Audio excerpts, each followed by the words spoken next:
તો આ રામ તત્વ જે છે સાહેબ, કાંઈ નહોતું. ચાંદો નહોતો, સૂરજ નહોતો, નક્ષત્રો નહોતા, કાંઈ નહોતું. એક ખાલી આકાશ હતું. અને આકાશ જ સનાતનનો પર્યાય છે, એટલું યાદ રાખજો. સનાતન એને કહેવાય કે દરેક સનાનો અર્થ થાય છે દરેક કાળમાં જે આપણી પાસે હોય એનું સના, સંસ્કૃત શબ્દ છે. અને તન એટલે વર્તમાનમાં પણ આપણી સામે પ્રત્યક્ષ વિદ્યમાન થાય. આ બે શબ્દો બે મળી અને આપણે ત્યાં સનાતન શબ્દ બને. દરેક કાળમાં પ્રાસંગિક હોય અને વર્તમાનમાં તો પ્રત્યક્ષ થાય. આ તન એટલે વર્તમાનમાં પ્રત્યક્ષ અને સના માની સર્વકાલિક, એનું નામ સનાતન. એટલે સનાતન ધર્મ આનું નામ કહેવાય છે. સના અને તનનો સમન્વય. કોણ સનાતન? આ સનાતન. તો સૂરજ સનાતન છે? સૂરજ તો ક્યાં આથમી જવાનો છે. વૈજ્ઞાનિકો એમ કહે છે કે અબજો વર્ષ પછી આ દીવો ઓલવાઈ જવાનો. આ ચંદ્ર નહીં રહે, આ નક્ષત્રો નહીં રહે, પૃથ્વી નહીં રહે, તો રહેશે કોણ? સનાતન રહેશે. અને સનાતન એ આકાશ છે. આકાશ રહેશે.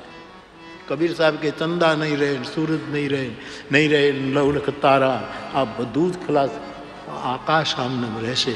અને તેથી કૃષ્ણએ જ્યારે વિરાટ રૂપ દેખાડ્યું અર્જુનને, ત્યારે સ્તુતિ કરતા કરતા અર્જુને એમ ન કહ્યું કે હે દેવકી નંદન, હે વસુદેવ સુત, હે યશોદા અને નંદના લાલા, હે ગોપ સખાઓના, આવું કાંઈ ન કહ્યું. શું કહ્યું?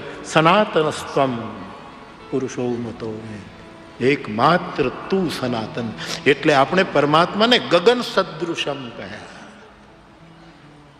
ગગન સદૃશ, અને એ સનાતન છે. બાકી બધું જ કબીર સાહેબ ગજબ કરે. આ બધું કઈ નહીં રહે. અને કહેતા કહેતા કહે છે નામ અનંત રહત હૈ જગ મેં, દૂજા તત્વ ન કોઈ. આ હું નથી કહેતો, મગહર બોલે છે. કાશી અથવા તો મગહર જે કહો. સાધો એ મુર્દો કા ગામ, અહીંયા બધા જ મરશે. સૂરજ, વિજ્ઞાન એ તો વિજ્ઞાન જ કહે સૂરજ આથમી જવાનો છે. પણ હમણાં નહીં, અને અબજો વર્ષથી. આપણે તો ખાલી 150 વર્ષ જ જીવવું છે ને, એટલે એ પછી બધું થવાનું છે. આપણે 150 થી આગળ.